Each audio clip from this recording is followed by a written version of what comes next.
Let's prepare on the TNPSC AE 2019 question paper.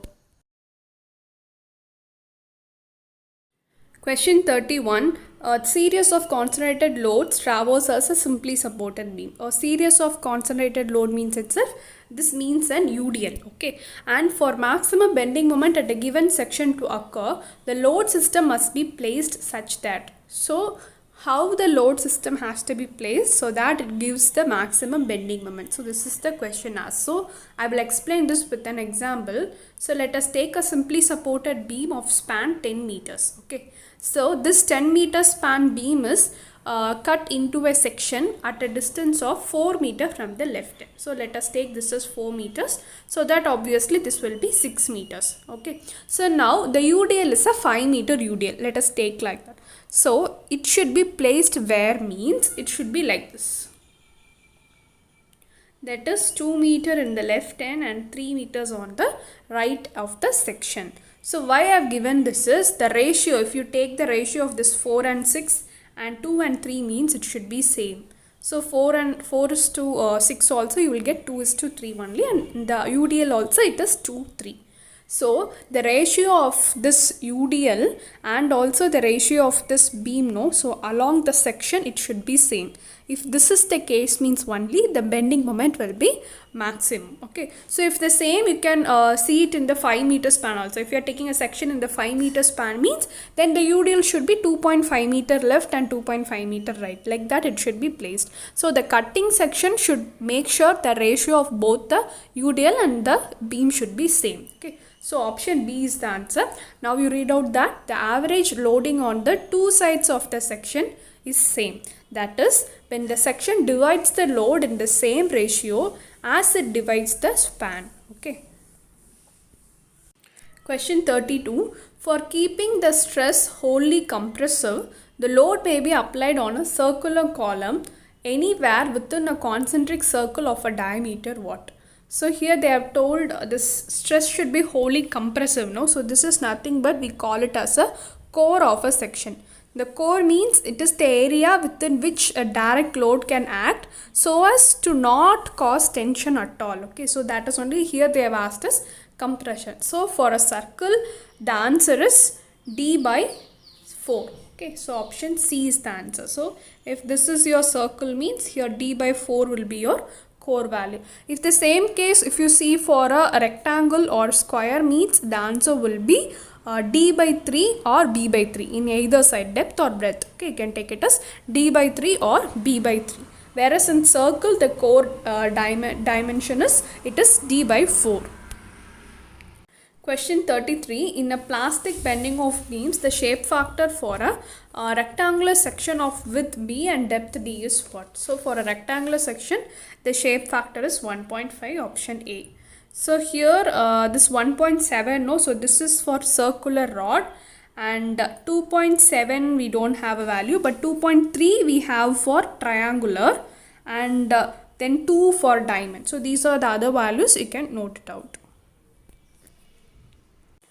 Question 34. The number of points of contraflexure for a fixed beam carrying uniformly distributed load over the whole span is what? So here answer is 2. So how the diagram will be looking is, if this is the fixed beam means the UDL will be acting like this. So this will be the UDL diagram. Okay, so here this point, no, so here is one contraflexure, here is one contraflexure. So these both are only given in the answer. So this another important point to be noted is the distance where this contraflexure happens is it is 0.21 L, the total length, no, so it is 0.21 L from the left and from the right. So this is also an important point. Question 35. 3-hinge arch of span L and crown rise H carries a uniformly distributed superimposed load of intensity W per unit length. The hinges are located on 2 abutments at the same level and the third hinge at the quarter span from the left abutment. So the horizontal thrust on the abutment is what? So for this 2-hinge and 3-hinge parabolic, actually we will be studying the formula. So you will be having that in memory. But in this case, for this case, we don't have the values directly. So we want to calculate the value. So this is the diagram I have drawn for the hinged support arches. So here this point is A and this point is B, and the center we can keep it as C, and this D point is nothing but it is the third hinge they have told, no, from the left end quarter span they have applied the hinge. So that I have marked as D. Okay, so here we know the value for H, that is the center rise of the arch that we have in the question. They have given it as H alone, but this H1, that is the rise at the D point, they have not given. So we want to find that first. So after that only we can find the answer for the horizontal thrust. So how to find this means, so this is the equation given. So this is the equation for a 3-hinged parabolic arch. So we can use this equation to find that. Okay. So to find H1, here 4h by L square, that and all we can keep it as it is. X is what? So x is nothing but it is the horizontal distance from the left end to that point. So we know that it is at the left quarter span. So obviously it is L by 4. So for x I have substituted L by 4, and here also for x it is L by 4. So you will get 4HL by 4L square into L minus L by 4 is 3L by 4. So obviously you get the answer is 3H by 4. So now we got the answer for H1. That's all. Then the rest of the case is nothing but we'll be doing for normal this arch problems too. So that same thing only we'll be doing. So now we are going to take at D, the moment is 0 like that. So in normal problems we will be taking at B is equal to 0 and then at the crown is equal to 0 like that, but here we can directly go for this hinge it's equal to 0. Okay, so when you are taking at this point is equal to 0, you can either consider the left side or the right side alone, but here we need to find the left side, that is H value only, so we should go for that. So before going into that, we need to know the value of VA and VB because we don't know that, but we can find it easily. How means this VA and VB should be equal to this load because no other vertical load is in the cable, in the arch. Okay, so this VA plus VB should be equal to W into L. So this will be W into L. So obviously VA will be WL by 2 and VB will be WL by 2. So we are clear with this value. Okay, so now we can go for the next step, that is moment at D is equal to 0. So when you're taking moment at D is equal to 0, H into this H1, capital H into H1, so that will be 1 point, and this is the minus means because it is in the left direction, so let us take it as minus. If you are taking the rightward direction, this VA into this distance, so VA into this x distance, so VA into L by 4. So now we have got two values, and then the UDL also is applying here, no, so that also you should take. So the UDL will be acting like this, so this is also in the leftward direction, so it is minus, so minus W into L by 4 into L by 8 because you should take from the middle, no, so W into L by 4 will give you the load, into L by 8 will give you the distance from the center. So these three values you should equate it to 0 so that the moment at D is equal to 0. So that only I have written it in a clear way. So for VA I have substituted WL by 2. So WL by 2 into L by 4, it is WL square by 8. Here 3H by 4, here WL square by 32. So when equating this both terms to the right side, you will get H is equal to WL square by 8H. So the horizontal thrust is WL square by 8H. Question 36. The bending moment diagram of the frame shown in the figure will be what?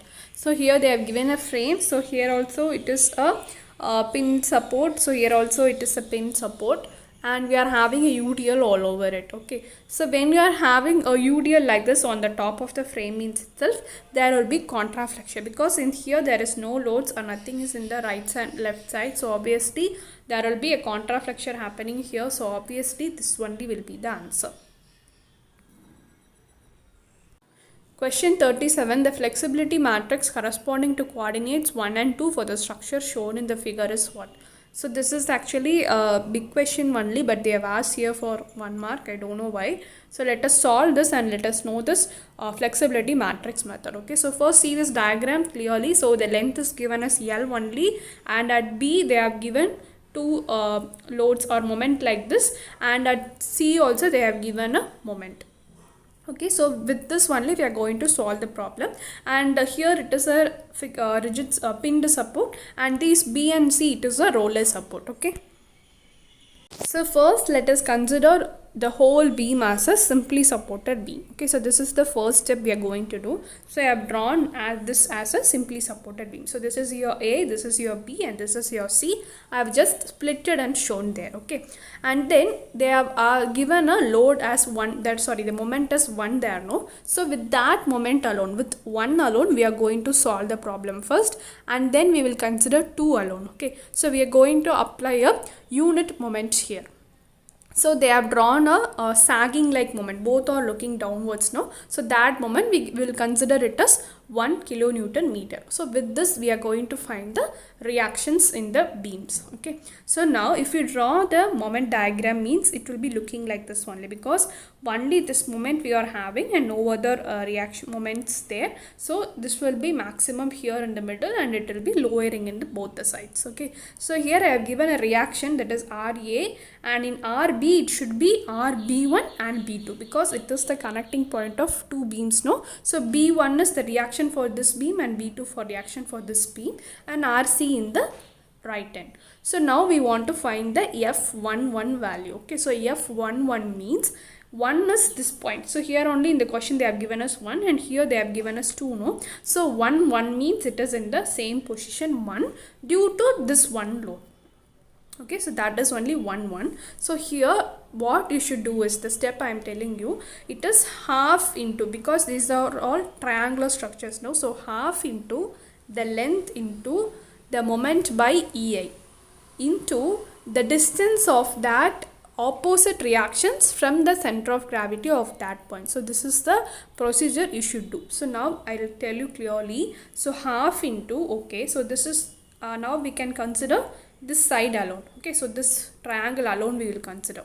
Okay, because RB means it should be both now, so you should consider for this triangle and also this triangle. So half into this length, so L, into M by EI. M by EI, here M is 1, so I have written 1 by EI, into 2 by 3. So why this 2 by 3 means, if you are considering this point, then you should find this point is how much distance farther away from the center of gravity. Okay, so here the center of gravity of this point, no, that is this triangle, it will be here. So here it is 2 by 3 and here it is 1 by 3. Yes, no. So if you are taking for RB1, you should take the opposite side, that is 2 by 3. So I have multiplied by 2 by 3. Okay, so this side triangle is over now. So now we consider for the right side triangle. So here also half into L into M by EI into, so here also this reaction we are finding out. So we want to take this sides, that is the opposite side distance. So it is 2 by 3. So into 2 by 3. So when you are adding it, you will get this 2 will get cancelled. So L by 3I. Here also L by 3 EI. So it is 2L by 3 EI. Sorry, here I left out the 3. So it is 2L by 3 EI. So F11 is this. So let us fix it. Next we want to find for F12. So 12 means due to the one load but at the point 2. Okay, so this area we want to find, that is RC, like, no. So this reactions we are finding out now. So here to find out this F12, what you should do is you should consider only this triangle, because it is in this point only. Okay, so it is again half into the L into the M by EI. So when you are considering this, you should consider the opposite side distance. So this distance you should consider. So it is 1 by 3. Okay, so 1 by 3, so you will get L by 6 EI. So that's all. Now we have found out F11 and F22. So now we can go for the next diagram. So in this diagram, what you should do is in the 2 point, no, so in the second point they have given a load moment like this. So that we should consider as a unit moment 1 kilonewton meter, and the rest and all nothing should be there. Okay, so now if you want to find F22, so F2 means due to the point 2 that load or moment applying there and at the point 2, so this point, so this point is obviously this point. Okay, so here there is no moment, anything is here, so only the diagram will be like this. Okay, so when you want to find it here in this point means what you will be doing, half into again the same thing, half into the length into moment by EI into, so here, so it should be the distance from this to this, so it is 2 by 3, so we will be getting the answer as L by 3 EI. Okay, now we should go for the second question, that is F21. So F21 means at the point 1 but due to the load 2.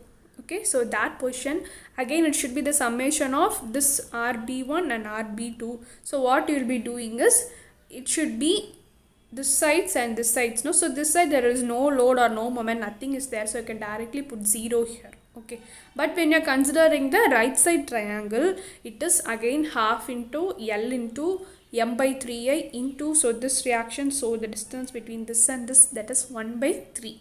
So you will be getting the answer as L by 6 EI. Okay, so that's all, we have got the answer for 4F. Now you can write it in a matrix way, that is F11, F12, F21, F22. So I have taken out the L by 6 EI outside, so you will be getting the answer like this, because here if you are having L by 6 EI for F21, so that is not a problem, but in this case if you see, means if it is L by 6 I means it should be 2L by 6 EI. Okay, so 2 is multiplied on the numerator and denominator. So for this F22 I have written as 2 here. So that's all. The answer is L by 6 EI in the matrix 4, 1, 1, 2. Then question 38, the ratio of the load carrying capacity of a fixed beam to that of the simply supported beam having same loading of uniformly distributed loading throughout the span is what? So they have asked the load carrying capacity. So this means you should take the ratio of the moment and you should take the ratio of that loads in that formula. Okay, so it is nothing but for a fixed beam with UDL, the formula is WL square by 12. So we can take it as W1 L square by 12. Okay, so this should be equal to simply supported beam with UDL means it is WL square, W2 let us assume it is by 8. So now this L square and L square will get cancelled. So the ratio of W1 by W2 will be equal to 12 by 8. So 12 by 8 is nothing but 1.5. Question 39. The most accurate method of determination of moisture content of soil mass is oven drying method. So this is the method we will be doing in our laboratories also, and this is the most accurate method. And if they asked most fastest method means answer is calcium carbide method. Question 40, the range of silt particle size is what? So it is 75 microns to 2 microns. Thank you and keep watching.